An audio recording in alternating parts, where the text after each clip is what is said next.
This is the story of how one man's reputation was built twice, first by a Nazi propaganda ministry, then by the enemies who defeated him. On January 27, 1942, Winston Churchill stood before the British House of Commons and called Erwin Rommel a great general. Not a dangerous opponent. Not a capable adversary. A great general.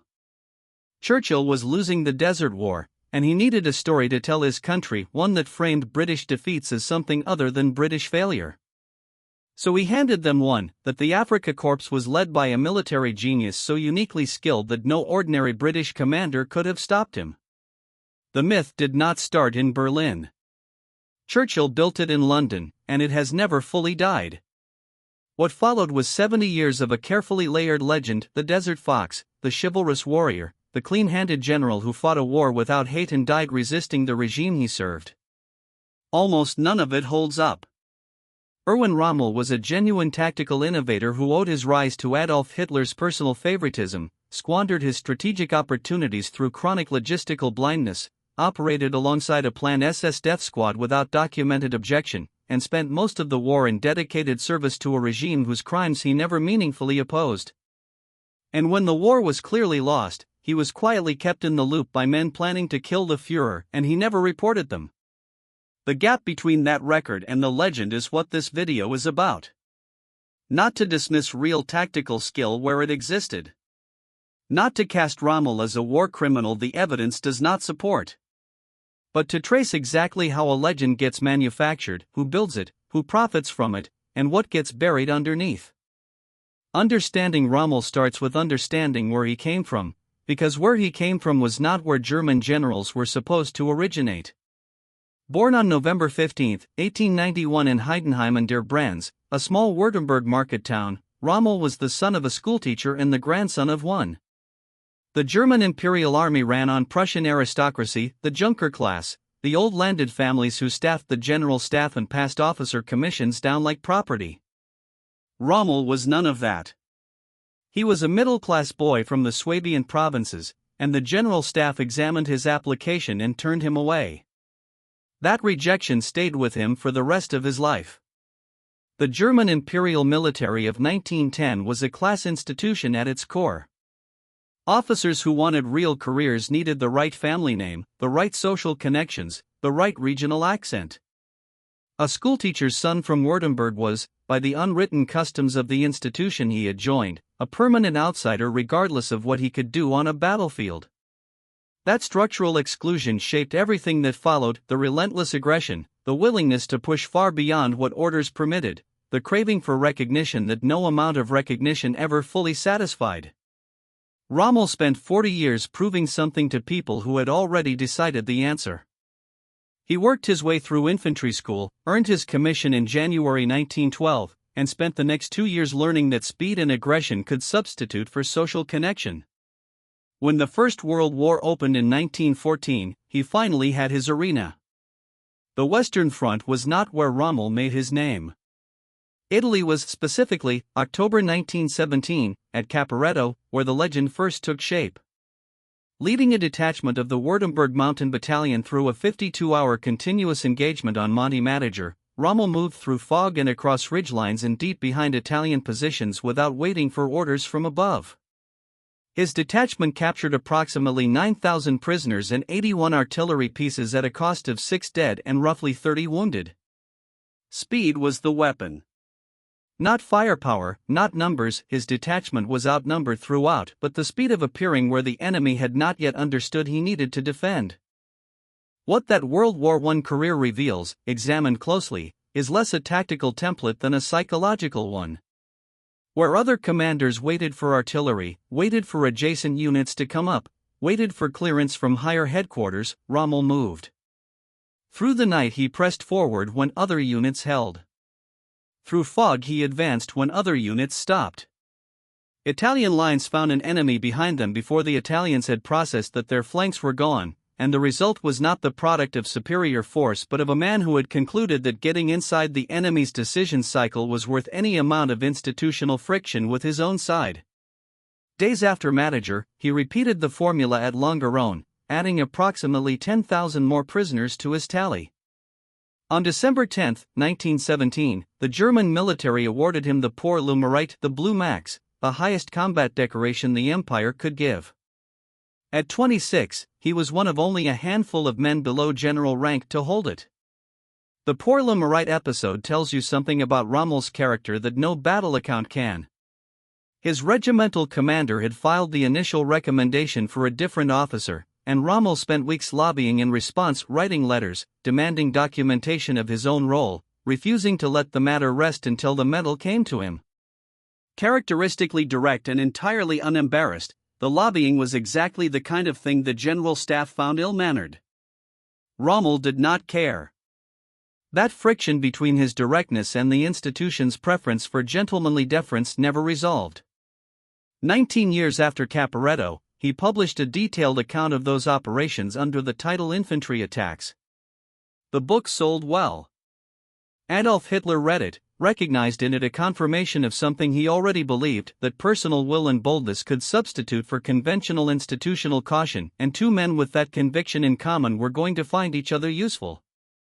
And here is the part of the Rommel story that hagiographers skip. In 1938, Rommel commanded Hitler's personal security escort.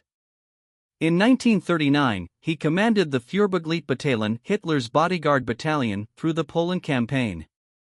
At this point in his career, Rommel was not a senior armor commander or a recognized strategic thinker. He was the Führer's escort officer. The 7th Panzer Division command that followed in February 1940 came to him because Hitler liked him personally. The Prussian General Staff considered him an upstart, and when France fell and Rommel's Ghost Division had raced 300 miles across the country in a single operational phase, every man who had kept him out of their professional circles was forced to watch. The 7th Panzer Division crossed into France on May 10, 1940, carrying 218 tanks and an instruction from Rommel personally: never let the enemy establish a stable front. On the division's final drive toward Cherbourg, his forces covered approximately 240 kilometers in a single day. When the campaign ended, the division's tally stood at 97,648 prisoners, 277 artillery pieces, and 458 tanks and armored vehicles, at a cost of roughly 2,500 casualties and 42 tanks destroyed. Those tank losses were the highest of Germany's 10 panzer divisions during the French campaign, a fact mentioned considerably less often than the prisoner count. German High Command nicknamed the division the Gespenster Division, the Ghost Division, because OKH in Berlin kept losing track of it. Rommel operated continuously beyond his communications range. His superior, General Hermann Hoth, sent repeated messages demanding position reports that received no answer because Rommel's radio operators were keeping pace with tanks in motion. Franz Halder in Berlin filed complaints. Hoth was furious. Rommel didn't care. Military network theorists describe a failure mode called command disconnect, the gap between what a higher headquarters believes is happening and what is actually occurring at the front. Modern networked command systems spend enormous resources specifically to prevent this gap from forming. Rommel weaponized it deliberately. He moved faster than the information architecture could track him, which meant he also moved faster than French defensive responses could form, and the 97,648 prisoners and one of the fastest mechanized advances in military history were the result. The cost was borne by Rommel's tank crews and German High Command's nerves. Neither group got much of a say. France turned Rommel into a national name, and Goebbels's propaganda ministry grasped the opportunity immediately. Alfred Ingamar Berndt, not a press officer but an active narrative engineer sent directly from the ministry, arrived on Rommel's staff to manage the media output of his operations. Berndt directed the camera crews, shaped the official dispatches, and controlled access to frontline photography. Famous images of Rommel at the front, binoculars raised, coat collar turned against the desert wind, were not candid photographs. They were the output of a coordinated visual communication strategy, and the relationship between Rommel's military reputation and Goebbels's apparatus was not coincidental. It was engineered from the start. On February 12, 1941, Rommel arrived in Tripoli. The Afrika Korps was 3 weeks old as a formation. Richard O'Connor's Western Desert Force had just destroyed an Italian army of 130,000 men using roughly 30,000 British and Commonwealth troops, and the Axis position in North Africa was collapsing. Rommel's orders from OKH were unambiguous: hold the existing line, do not advance, wait for reinforcements. He attacked within 2 weeks. From a German strategic perspective, the theater he had entered barely registered. Hitler's real war was always the East, the destruction of the Soviet Union, the acquisition of Lebensraum, the ideological campaign that defined the entire regime. North Africa was an Italian theater into which Germany had inserted forces to prevent Mussolini's position from completely disintegrating. OKH had assigned it a defensive function and no more. Rommel arrived, assessed the situation, and decided that was someone else's problem. For the first time in his career, Rommel commanded an independent formation with no immediately adjacent German forces on either flank, no general staff officer looking over his shoulder, no senior German authority between his tactical judgments and their consequences. For a man who had spent decades chafing against institutional constraints, the North African desert was functionally freedom. He moved in 3 weeks to recover what the Italians had lost in 3 months. By early April 1941, virtually everything O'Connor had won had been reversed. On April 6, Rommel's forces captured the 2 senior British desert commanders, General Richard O'Connor and General Philip Neame, when their staff car blundered into a German patrol in darkness. O'Connor was the best British desert commander of the early war period, the architect of the Italian defeat, and he spent the rest of the war as a prisoner. Rommel spent the rest of the desert campaign facing successors who had to learn the trade against an opponent who had been practicing it for years. By mid-April, the Afrika Korps had pushed the British back into Egypt and surrounded the Tobruk garrison. Rommel had done in 3 weeks what OKH had believed impossible. OKH was not impressed. They had told him not to advance. Tripoli's port was handling roughly 600 tons of cargo per day against a rated capacity of 1,500 tons, and his forward units were already running on captured British fuel. In Berlin, Halder wrote in his diary that Rommel was uncontrollable and had gone stark mad. The problem with Halder's diagnosis was that Rommel kept winning. A general who keeps winning is very hard to fire. The supply problem deserves far more attention than the legend has ever given it, because it is the key to understanding both where Rommel's campaign was always heading and why the manufactured legend works so hard to obscure that destination. Keeping the Panzer Army Africa operational required approximately 70,000 tons of supplies per month, with fuel consuming at least a third of that figure. All of it had to travel from European ports, across a Mediterranean where the Royal Navy and Malta-based aircraft attacked Axis convoys with increasing effectiveness, through Libyan ports, and then hundreds of miles across open desert to wherever the front happened to be. The math never worked. Not in 1941, not in 1942. And Rommel knew it, and advanced anyway, repeatedly, because he had convinced himself that speed and shock could substitute for logistics. That conviction produced his most spectacular victories and guaranteed his eventual defeat. Supply chain management has a concept called the bullwhip effect. Demand signals become distorted as they travel upstream through a supply chain, causing massive swings in production and inventory at the source. Amazon spends billions annually on predictive logistics specifically to suppress the bullwhip effect across its warehouse networks. Rommel's North Africa campaign was one long bullwhip effect.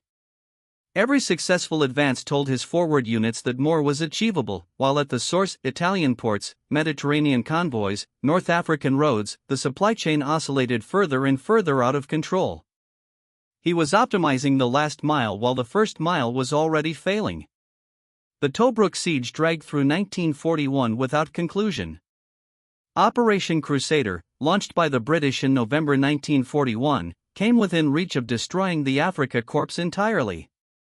Rommel's dash to the wire, a bold armored thrust toward the Egyptian border intended to cut off the British relief force, is still taught in staff colleges as a case study in operational daring. Less often noted is that it nearly ended in the complete encirclement of the Afrika Korps when the British simply ignored the thrust and kept advancing toward Tobruk. Rommel had to reverse course at speed. Tobruk was eventually relieved, and the Afrika Korps was pushed back to El Agheila by January 1942. Then, with barely enough fuel to move, Rommel attacked again. January to June 1942 brought the Rommel legend closest to its own mythology, the period when the hagiography and the documented record were most nearly aligned. The Gazala battles, fought from late May into June 1942, found the Afrika Korps at its most effective. The British 8th Army's Gazala line ran roughly 40 miles from the coast southward into open desert, anchored by a series of fortified brigade positions, boxes, connected by minefields. The southernmost box, at Bir Hachiam, was held by the 1st Free French Brigade under General Marie-Pierre Koenig. On the night of May 26, 1942, Rommel's plan was to swing the Afrika Korps and Italian armor around the southern end of the line, past Bir Hachiam, then drive north and cut off the British coastal sector. The sweep required crossing roughly 50 miles of open desert at night. It went wrong almost immediately. The Italian Ariete Division hit an uncharted minefield. The 15th and 21st Panzer Divisions found British armor waiting where Rommel had expected open ground. Within 36 hours the Afrika Korps was in a pocket east of the Gazala line, fuel running low, supply line cut, British armor pressing on three sides. For roughly a week the situation looked genuinely dangerous. British commanders held the opportunity to destroy the Afrika Korps in detail, and what prevented that outcome was partly Rommel's energy in holding the encircled force together and partly a series of British armored counterattacks, the Cauldron battles, launched piecemeal without coordination, each one arriving too small and too late. Rommel's engineers eventually cut a supply corridor through the British minefield. Supplies moved through. The pocket converted from a trap into a forward base. The legend reads the Cauldron as proof of Rommel's genius turning near disaster into triumph.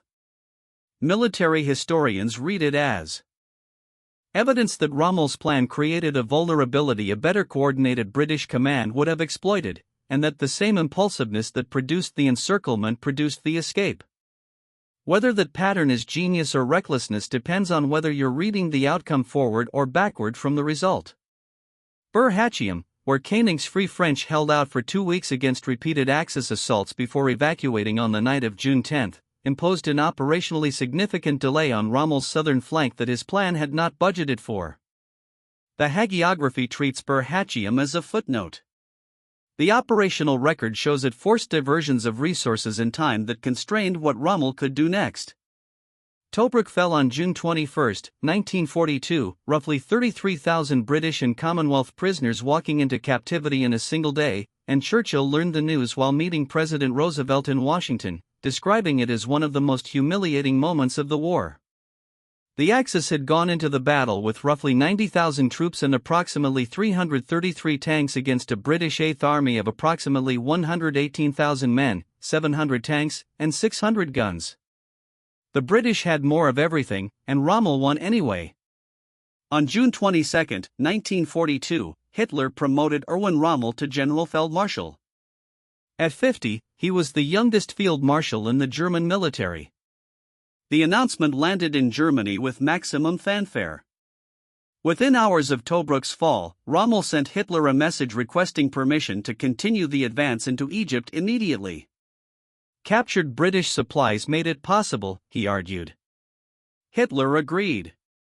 OKH was overruled, and the Alamein line, roughly 60 miles west of Alexandria and 150 miles from the Suez Canal, was where the advance finally stopped. Running between the coast and the Qattara Depression, a vast impassable salt marsh, that line eliminated any outflanking option. For the first time in the Desert War, Rommel had no open flank to swing around. The First Battle of El Alamein, fought through July 1942, tends to get treated as a footnote before Montgomery's more celebrated victory. That framing is itself a product of the legend. It was Claude Auchinleck, the British commander Rommel had been defeating for months, who stopped the Afrika Korps at Alamein, fighting a grinding attritional defense that denied Rommel the mobile battle his army needed and gradually eroded Axis armored strength. By the time Auchinleck was replaced by Montgomery in August, the German advance was permanently stalled. Churchill fired the man who had stopped Rommel.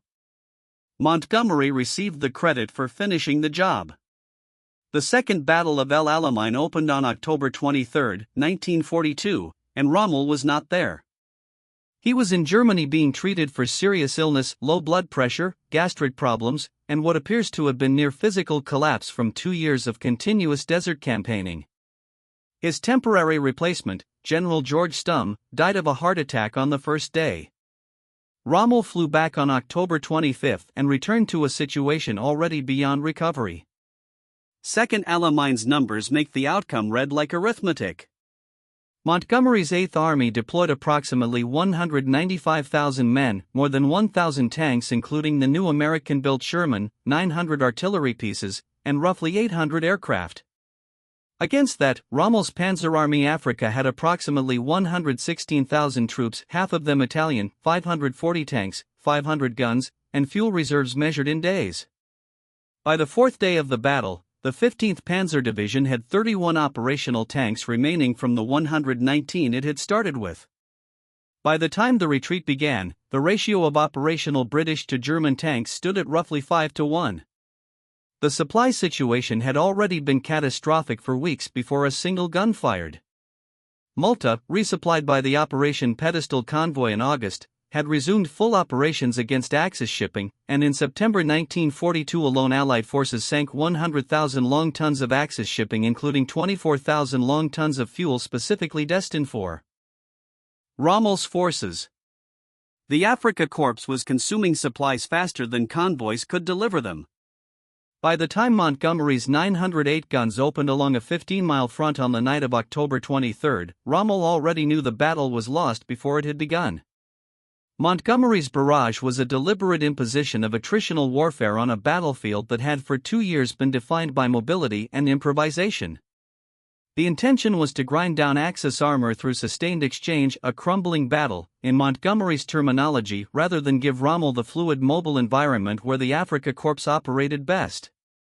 On October 25, the 15th Panzer Division counterattacked British infantry holding a position in the German minefields and lost 88 of its 119 tanks in a single day.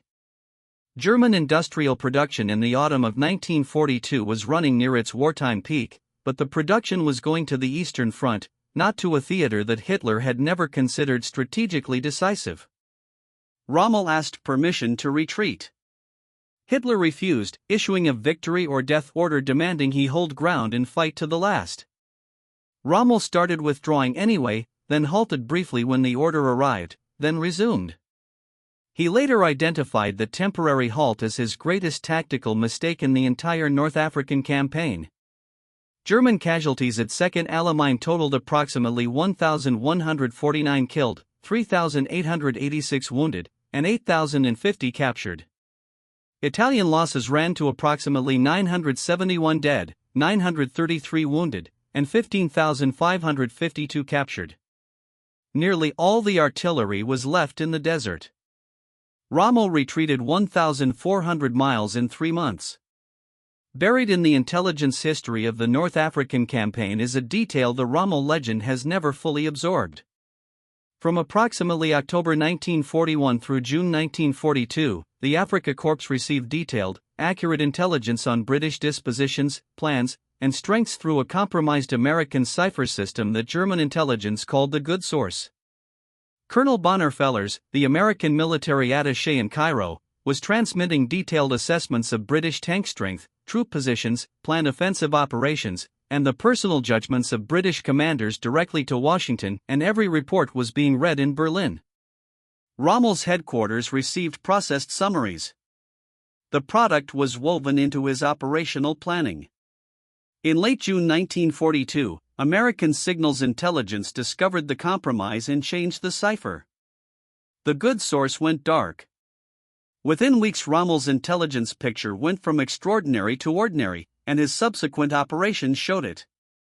British Ultra, the Allies' decryption of German Enigma traffic, simultaneously began providing Montgomery with precise knowledge of Axis convoy schedules, supply tonnages, and unit locations. The asymmetry that had worked in Rommel's favor had reversed. What this means for the assessment of his famous intuition is direct. His most celebrated victories, including the final drive on Tobruk, were fought while he held an intelligence advantage that no amount of battlefield instinct could replicate.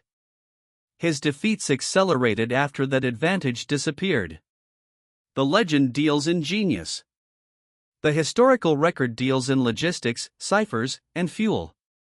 That pattern: initial Axis success, British organizational improvement, final British victory, follows a trajectory recognizable from competitive business. In the early phase, the Afrika Korps operated with superior doctrine, faster decision cycles, and a more aggressive command culture than its opponent. The British had the numbers but not the organizational effectiveness to convert those numbers into decisive combat power. Over time, they addressed the organizational failures, absorbed the tactical lessons, and brought their material superiority to bear. The Axis had no equivalent resource base to draw on. A smaller, more agile competitor outperforming a larger, better resourced one in the early stages of a competitive encounter is a pattern that plays out in markets as readily as in deserts. The scrappy startup that outmaneuvers the incumbent in year 1 finds itself on the defensive in year 3 as the incumbent stabilizes, learns, and commits its capital. The war in the desert compressed that same curve into 30 months of fighting. Rommel was the scrappy startup. The 8th Army was the incumbent that finally got its act together. The Afrika Korps's early edge was real and substantially organizational, a superiority the British could close over time. The British material advantage was real and substantially industrial, a superiority the Afrika Korps could never close, because the production was going to Russia and the supply lines were too thin to carry what North Africa would have needed to be decisive. On March 9, 1943, Rommel left Africa for the last time ill, exhausted, having spent 3 months arguing futilely with OKH that the Tunisian bridgehead was indefensible and that the remaining Axis forces needed to be evacuated while that was still possible. He was overruled. In May 1943, 275,000 Axis soldiers surrendered in Tunisia, a capitulation comparable in scale to Stalingrad. Rommel was not there to see it. He had already been reassigned. The remainder of 1943 passed in secondary commands before he was appointed to inspect the Atlantic Wall coastal defenses in November 1943 and given command of Army Group B in January 1944, the primary German formation responsible for defeating the expected Allied invasion of France. That posting placed him at the operational center of the war's final western phase. And it brought him into daily contact with a group of German officers who had been, for months, planning to remove Adolf Hitler. The Stauffenberg bomb, the July 20, 1944 assassination attempt, is the historical moment that converted Rommel from a famous field marshal into a martyr of the resistance. The conversion is largely mythological. Rommel did not plant a bomb. Rommel did not design a coup. What the documented evidence shows is something more ambiguous. A general who knew what was being planned, sympathized with the goal of removing Hitler, was named by the conspirators as a potential post-war head of state, and never reported any of it to the authorities he served. That silence was not nothing. In the Third Reich, failing to report known treason carried its own mortal risk. But it is a very different thing from the resistance martyr figure the post-war legend required. Hans Speidel, Rommel's chief of staff for Army Group B in Normandy from April 1944, was an active resistance figure with connections to Stulpnagel, Gordeler, and the broader conspiracy. By May 1944, Rommel was meeting with individuals who were central members of the plot and discussing whether Hitler should be arrested and what a post-Hitler German government might look like. The Gordeler papers, documents recovered after the conspirators' arrests that listed personnel for a future German government, named Rommel as a potential Reich president or head of state. His value to the conspiracy was, in considerable part, a product of the legend Goebbels had spent 3 years manufacturing. The propaganda asset had become a resistance asset, at least in the minds of the plotters.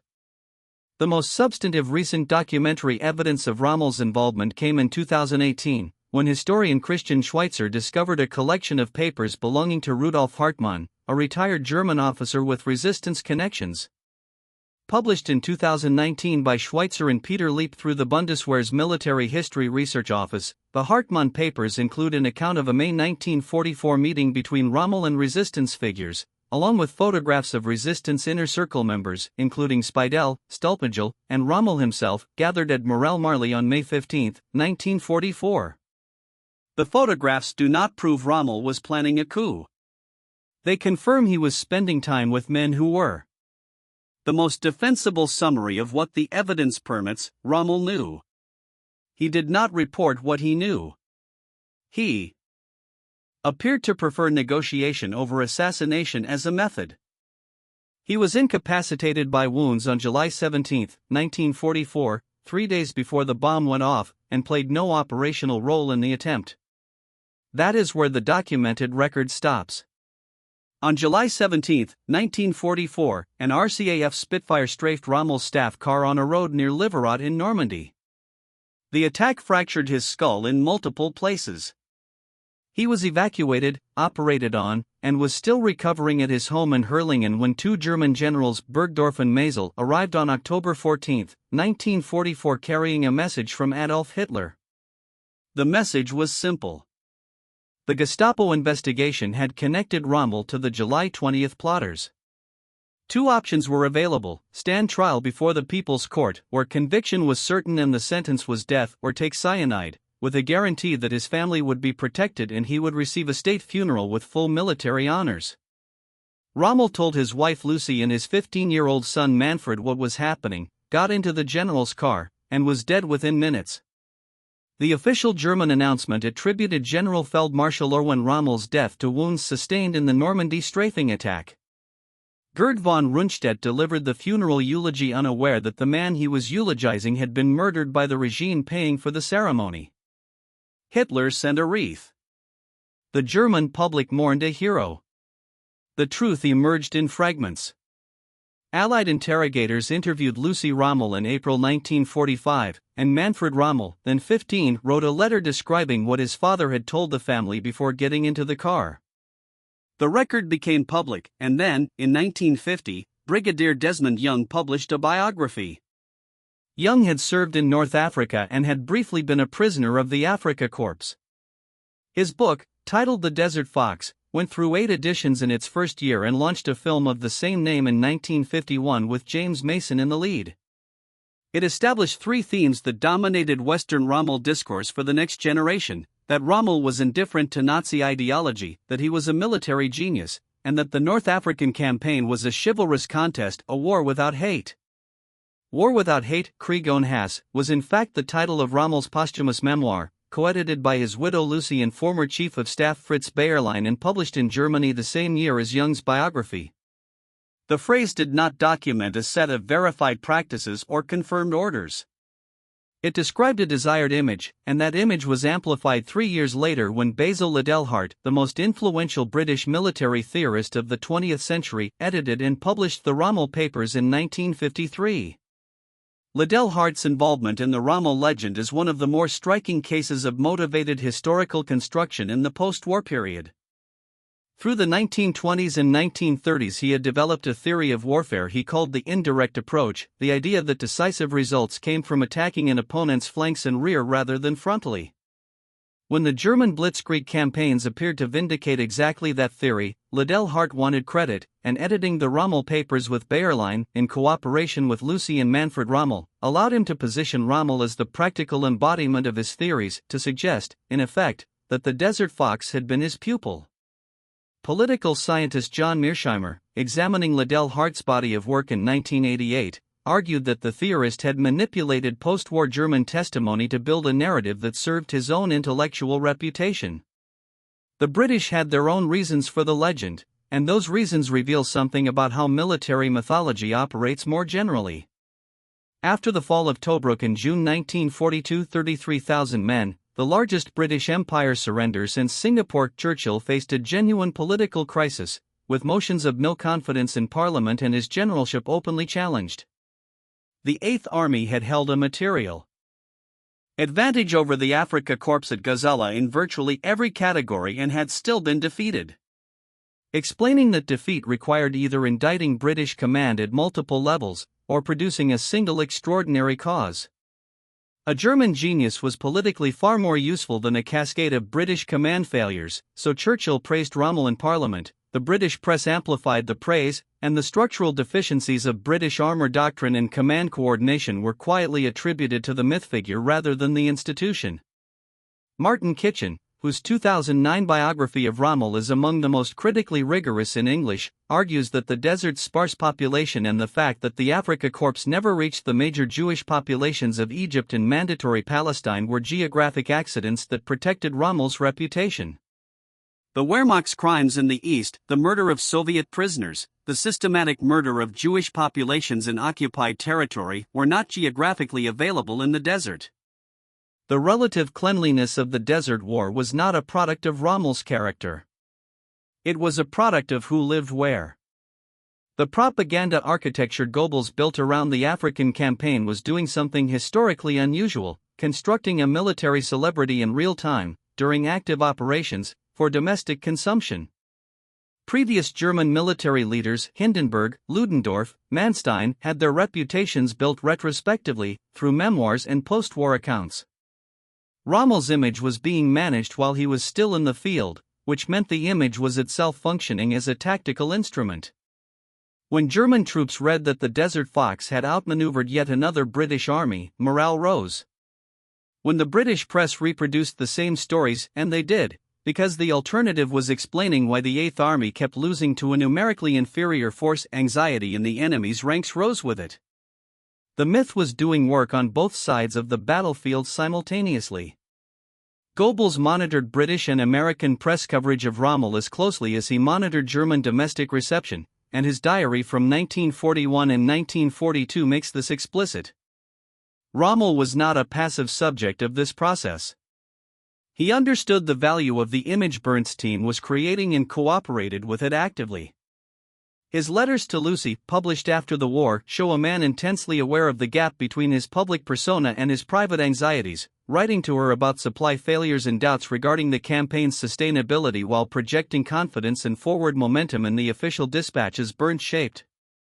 The private man knew the public myth was partly a performance, and he performed it anyway, because the performance served his career and because he had enough of the propagandist's instinct to understand that projected confidence, sustained long enough, sometimes converts itself into actual advantage. That conversion was visible in how British commanders approached their defensive planning. Operating in 1941 and 1942 inside an information environment saturated with the Rommel myth, Eighth Army commanders expected Rommel to do something brilliant. That expectation generated defensive conservatism, a tendency to over-anticipate the imaginative maneuver, to spread resources covering the unexpected thrust, when sometimes Rommel was simply going to do the straightforward thing. The myth made him tactically larger than he was and made British commanders psychologically smaller. Claude Ahin-like issued a famous order in the summer of 1942, explicitly instructing his commanders to stop treating Rommel as supernatural and remember they were fighting ordinary mortal soldiers. There exists a real danger, the order read, that our friend Rommel is becoming a kind of magician or bogeyman to our troops, who are talking far too much about him.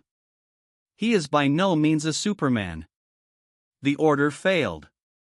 Rommel's mythological status in the minds of British soldiers persisted regardless of official instruction, partly because soldiers who have been defeated need the enemy's exceptional quality to be real, because if it is, their defeat is something other than ordinary failure.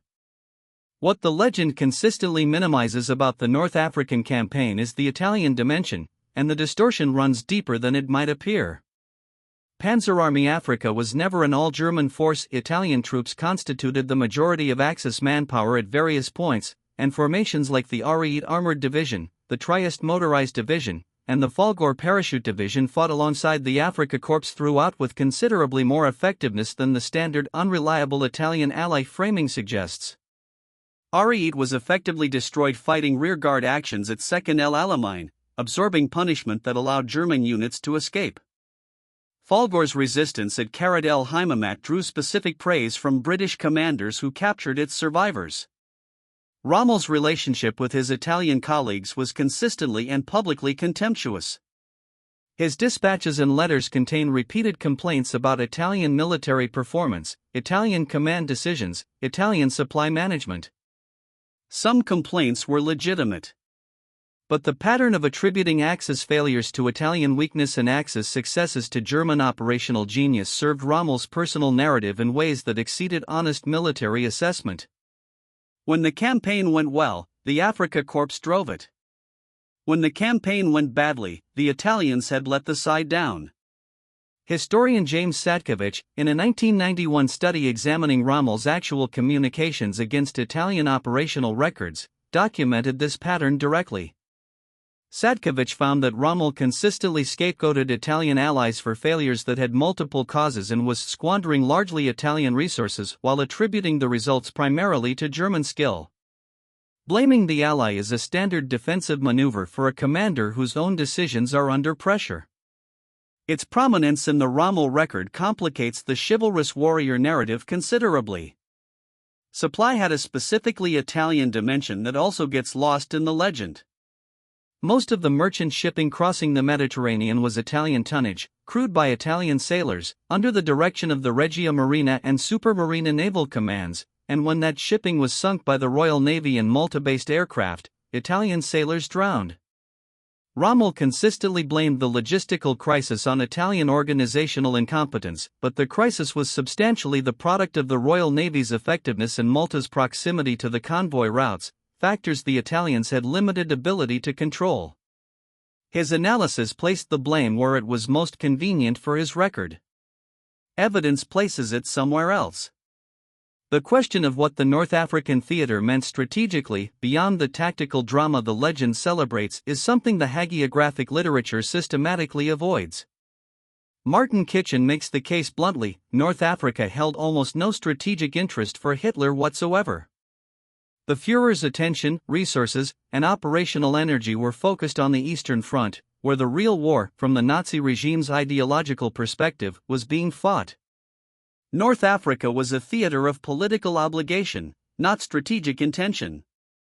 OKH consistently prioritized the Eastern Front, which meant the 300 tanks that might have taken Rommel to the Suez Canal in July 1942 were in Russia, and the fuel that might have powered a decisive push on Alexandria was going to Army Group South's drive toward the Caucasus oil fields.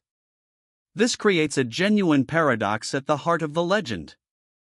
Rommel's most celebrated operational achievement, the advance to the Alamein line, the closest approach to Alexandria, was accomplished in a theater his own command structure considered marginal. He was doing exceptional things in a place that mattered relatively little to the people directing his war. And his resource constraints were not, ultimately, a product of Italian incompetence or British tenacity alone. They were a product of a German strategic calculus that had decided the real war was somewhere else.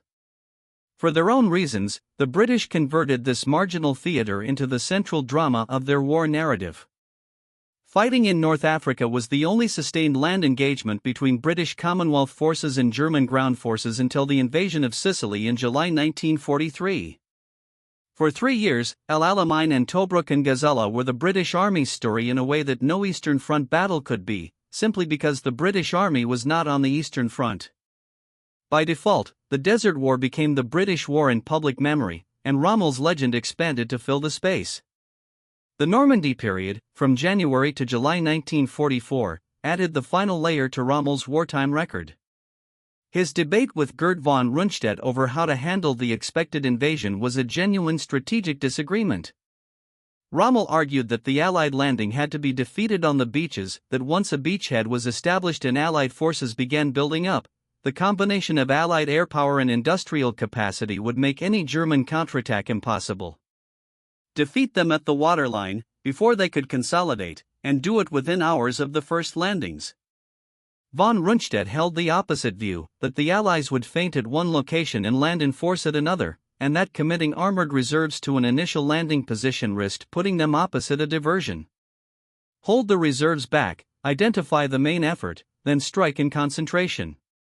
Both positions had merit. Operation Fortitude, the Allied deception plan using a phantom army group supposedly commanded by George Patton to suggest a Pas-de-Calais landing was coming, suggests that von Rundstedt's concern about feints was not irrational. And Rommel's assessment of Allied air power's impact on mobile operations proved accurate. When German armored reserves were finally committed after D-Day, they were repeatedly hammered by Allied aircraft on the approach routes, arriving at the front depleted and disorganized. The final decision split the difference in the worst possible way.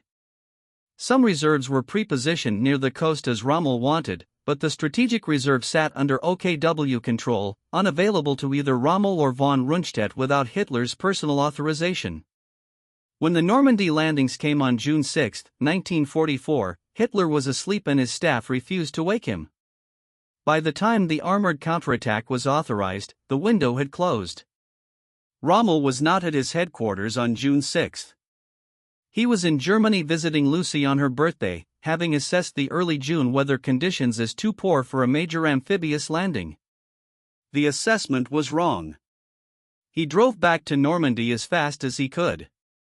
The 6 weeks between D-Day and his wounding on July 17 were among the most intense of his career. The Normandy front produced grinding attritional combat. The Desert War had never seen a static positions, constant Allied air attack, no room for the mobile improvisation that had defined his North African approach. He was also, during those same weeks, having the conversations with resistance figures that the Hartmann Papers document, as the military situation and the political situation converged on the same conclusion: the war was lost, and the man leading it had to be removed. The Spitfire over the Liverot Road ended his active command on July 17, 1944. The bomb at Rassenburg went off 3 days later. The Rommel family's role in shaping the post-war legacy is worth examining on its own, because the family was not a passive object of historical forces. Lucy Rommel, Fritz Bayerlein, and Manfred Rommel actively constructed and defended the legacy through deliberate choices about what to publish, what to emphasize, and what to exclude. Lucy's decision to co-edit Krieg ohne Hass with Bayerlein was itself a framing choice of considerable consequence. The book selected from Rommel's papers the material that supported the chivalrous desert warrior image and organized it around the phrase that became the legend's defining summary. Bayerlein had served as Rommel's chief of staff in Africa and had his own reputation to protect, both the military expertise to make the selection credible and the personal motivation to ensure the result reflected well on the men he had served beside. Manfred Rommel's 22 years as Lord Mayor of Stuttgart, from 1974 to 1996, gave him a platform few families of historical figures ever achieve. As a prominent conservative politician in Baden-Württemberg, Manfred Rommel carried institutional weight that made his testimony about his father difficult to challenge publicly. When he stated in hundreds of interviews over 4 decades that his father was not a Nazi, that statement carried the authority of an eyewitness and the credibility of a respected public figure, along with the inevitable bias of a son defending his father's name. Manfred died in November 2013, and the defenses he had maintained for decades began eroding more quickly thereafter, as historians less personally inhibited about challenging the family line produced new scholarship and German public culture became more willing to examine Wehrmacht figures without the protective frameworks the post-war generation had required. The Bundestag Research Service report of 2019, concluding that Rommel probably knew of the coup plans and at best did not betray them, was the kind of institutional assessment that would have been politically more difficult to produce while Manfred was alive and active. Probably and at best are not the language of the legend. They are the language of an institution that has decided the legend no longer requires unconditional institutional support. The men who built the post-war institutional Rommel legend were not random admirers. Hans Speidel had been Rommel's chief of staff in Normandy. After the war, Speidel became one of the primary architects of the Bundeswehr and NATO's integrated command structure, serving as commander of Allied land forces Central Europe from 1957 to 1963. His memoirs, published in German in 1949, positioned Rommel as a resistance figure and Speidel himself as the man who had initiated Rommel's contact with the conspirators, framing that established the Bundeswehr's founding generation as men of conscience rather than Nazi collaborators, and made Rommel available as a founding symbol for the new German military. In 1961, the Bundeswehr named a major training base at Augustdorf after Rommel. The naming ceremony took place on July 20, 1961, the anniversary of the assassination attempt, with symbolism that was deliberate and explicit. Another Rommel Kaserne was established at Dornstadt on June 12, 1965. Modern brand strategy has a term for what was happening: reputation laundering. When an institution needs to distance itself from a compromised past by attaching its identity to a figure perceived as morally acceptable, that figure becomes a brand asset. West Germany's new democratic military named its largest base after the one German field marshal who could be plausibly presented as having opposed the regime, one that served the specific institutional needs of NATO rearmament in the 1960s as clearly as it had served Goebbels's morale needs in 1941. The barracks debate came to a head in 2017 when Defense Minister Ursula von der Leyen announced a review of all military tradition and naming conventions. Some facilities were renamed. The Marseille Kaserne in Appen became the Jürgen Schumann Kaserne in 2021, and around a dozen Bundeswehr properties were renamed by the end of 2019 under the new tradition decree von der Leyen signed on March 28, 2018. Both Rommel barracks kept their names. Von der Leyen defended the decision directly at the Tag der Bundeswehr in Augustdorf in June 2017. The Rommel barracks had been consciously named on an anniversary of the resistance, she said, showing that Rommel also had his role in the resistance. The Defense Ministry's formal justification cited his refusal of criminal orders, his rejection of Nazi ideology, and his knowledge of and silence about the conspiracy as making him still tradition establishing for the Bundeswehr.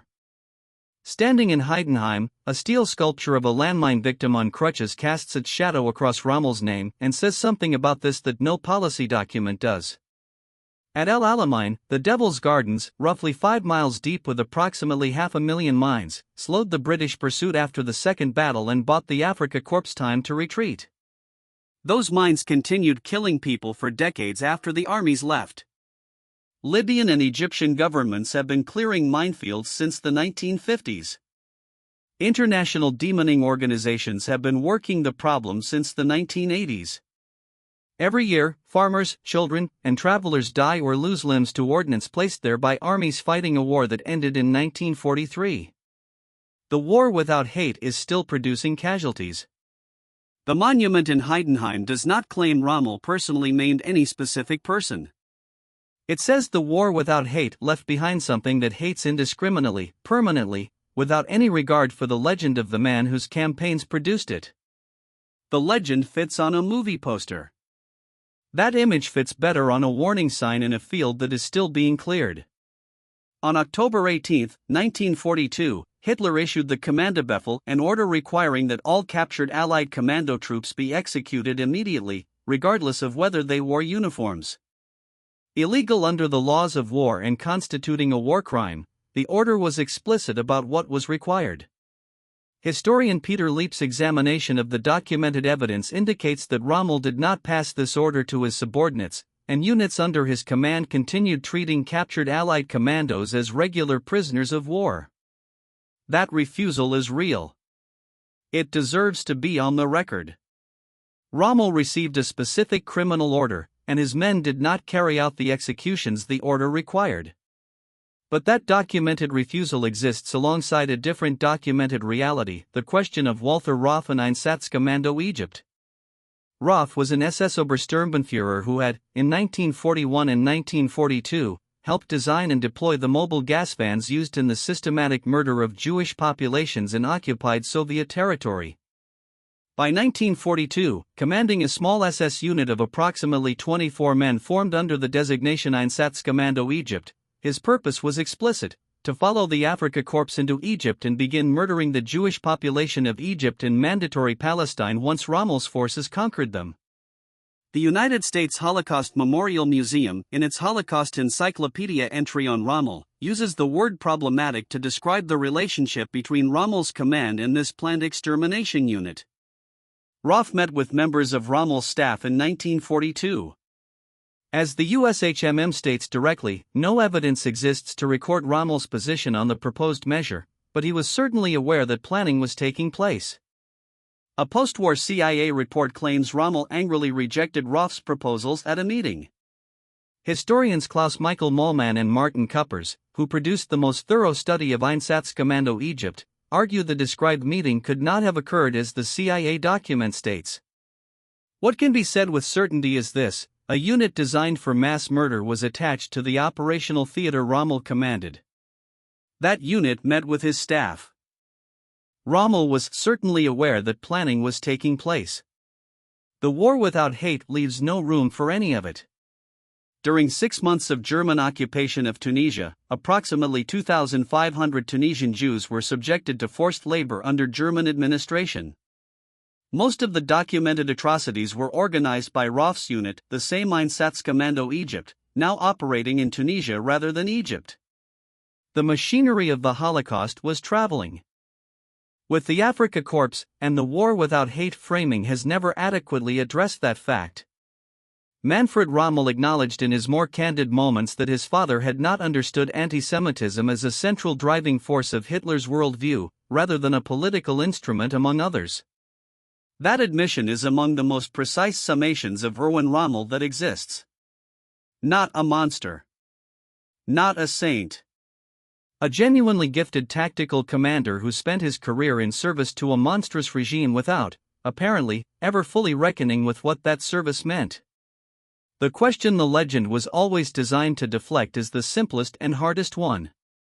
Not whether Rommel was a war criminal, the documented record does not support that conclusion. Not whether he was a Nazi ideologue, by most credible accounts, he was not. The question is what it means to serve well in the service of something terrible. Rommel served the Third Reich with genuine dedication for the first 4 years of the war. He led his troops effectively, motivated them, and protected some of them from specific criminal orders. Everything he achieved in the field, every prisoner taken, every position overrun, every British advance reversed, served the war aims of a government committing systematic mass murder. His tactical skill was not separate from that context. It was in the service of that context. The post-war narrative resolved this problem by emphasizing the last months of his life over the preceding 40 years of his career. A man who possibly knew about a plot to kill Hitler becomes, in the legend's accounting, a man who died opposing Hitler. A man who spent 3 years as the regime's most celebrated military figure becomes, retroactively, a man whose heart was never fully in it. The tactical record still deserves its own accounting.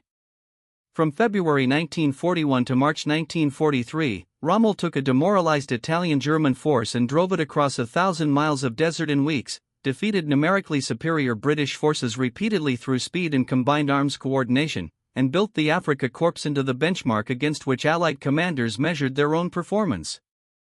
That is real. It happened. And he was also wrong about logistics, repeatedly, consequentially, fatally wrong.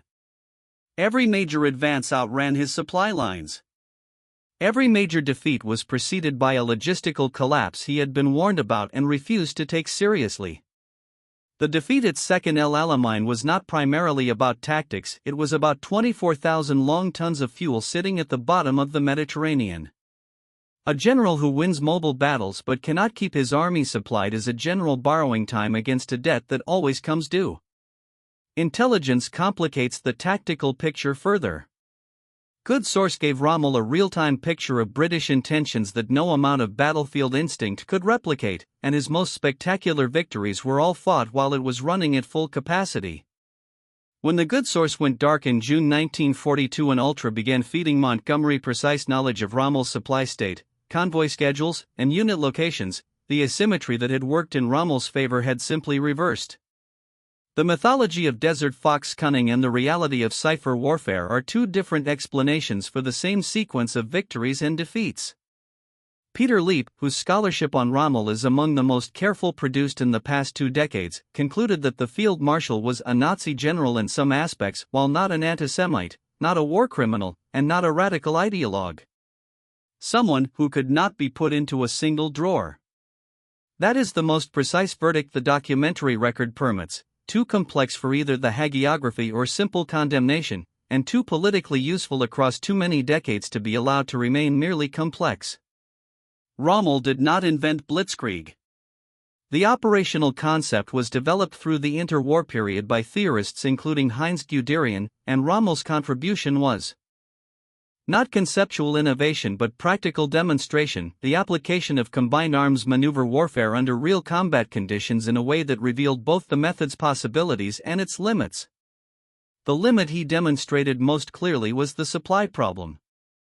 Blitzkrieg doctrine assumed that rapid advance would capture enemy supplies and create operational paralysis faster than the advancing force consumed its own resources. Against a confused and demoralized enemy in France in 1940, that calculation roughly held. Against an enemy with deep logistical reserves, air superiority, and naval control of the supply lanes in North Africa, it stopped holding. Each captured British supply dump was a smaller return on the investment of the advance required to capture it. Rommel understood this intellectually and kept advancing anyway, knowing the math did not work and doing it regardless. Constitutionally incapable of standing still when tactical possibilities were visible, and partly that demonstrating forward momentum felt safer than acknowledging strategic dead ends to a Führer who had built him into a national symbol. Contemporary military doctrine, particularly the airland battle concepts developed through the 1980s and 1990s, grappled explicitly with exactly this problem: how to sustain high-tempo offensive operations when the supply chain cannot keep pace with the tactical advance. The answer that emerged was a much more explicit integration of logistics planning into operational design than Blitzkrieg had ever incorporated. Supply chain requirements calculated first, operational ambitions calibrated to those requirements, not the reverse. The lesson, in part, was what Rommel's career in North Africa had demonstrated by negative example. The romanticized image of the desert fox, decisive, intuitive, always forward, is appealing precisely because it offers a simple model of military leadership, will and skill, applied relentlessly. The actual record offers a more complicated lesson, that will and skill, applied without adequate logistical planning and without realistic strategic assessment, produce spectacular short-term results and systematic long-term failure. That lesson is less cinematically appealing, more historically accurate, and it is the lesson that the Rommel legend has been consistently constructed to prevent anyone from learning. A final irony in this story operates at the level of pure historical mechanics. Rommel's reputation in 1944 was so thoroughly embedded in German public consciousness through 3 years of Goebbels's propaganda that even Hitler's regime could not simply destroy it. The Führer who had made Rommel famous could not unmake him. When the Gestapo investigation established that Rommel had been connected to the July 20th plotters, a show trial, the fate of Stulpnagel, Gordeler, and hundreds of others, was out of the question for a figure as publicly beloved as Rommel. The spectacle of the desert fox in the dock of the People's Court would have produced images the propaganda apparatus could not control. The cyanide, the fake cause of death, the state funeral with the wreath from the man who had ordered the murder, all of it was the regime managing the consequences of its own success. The propaganda machine Goebbels had built to celebrate Rommel became, in October 1944, the infrastructure required to cover up his murder. They built something they could not destroy when destroying it became necessary. The myth outlived its usefulness to the regime that generated it. Rommel died not despite his fame but because of it, the fame that was the insurance policy that killed him and the protection that preserved his family. A less famous general implicated in the July 20th plot would have been arrested, tried, and hanged in a matter of weeks. Rommel was given the option of dying on his own terms in his own home, in a car on a country road, while his 15-year-old son waited inside the house. The Rommel legend is a machine with many moving parts, and the most important thing to understand about it is that nobody built it alone. Goebbels needed a national hero in November 1941 when Germany's armies were stalling outside Moscow and the desert was the only theater producing victories. Churchill needed a scapegoat in January 1942 when the British public was asking why the Eighth Army kept losing. The post-war Wehrmacht officer corps needed a founding myth that allowed them to rebuild the German military without confronting the full record of what that military had done. NATO needed West Germany and needed West Germany to have a military tradition it could live with. Desmond Young needed a subject for a book. Basil Liddell Hart needed a general whose career could be interpreted as the vindication of his own theories. And the desert cooperated. Vast, empty, cinematically beautiful, largely free of civilian populations, the Sahara produced the kind of dramatic long-shot footage that makes legendary generals look inevitable. The visual language of the North African War, tanks in silhouette against an orange sky, columns of men moving through heat haze, lent itself to mythology in a way that the mud-choked Eastern Front never could. Rommel became the acceptable face of the Wehrmacht, the general you could make a film about and not feel uncomfortable watching, the enemy commander Churchill could call great in Parliament without it reading as an endorsement of the regime behind him. The martyr who died because he knew too much and said nothing. All of it contains a grain of truth. None of it is the whole truth. History keeps producing new evidence. In 2018, the Hartmann papers moved the documentary record on his July plot involvement further than it had ever been. A Bundeswehr tradition decree signed that same year reset the institutional framework for how Germany's military handles its own past. Debates over street names and monument plaques in Heidenheim and Aalen reflected German reckoning with military memory that shows no sign of reaching a stable conclusion. Every member of the Afrika Korps Veterans Association that erected the original Heidenheim monument in 1961 is now dead, and the monument stands without its original institutional defenders. Alongside it stands the counter-monument, two objects in the same public space, in the same provincial town where Rommel was born, as physical embodiments of an argument that remains unresolved. Not a monster. Not a saint.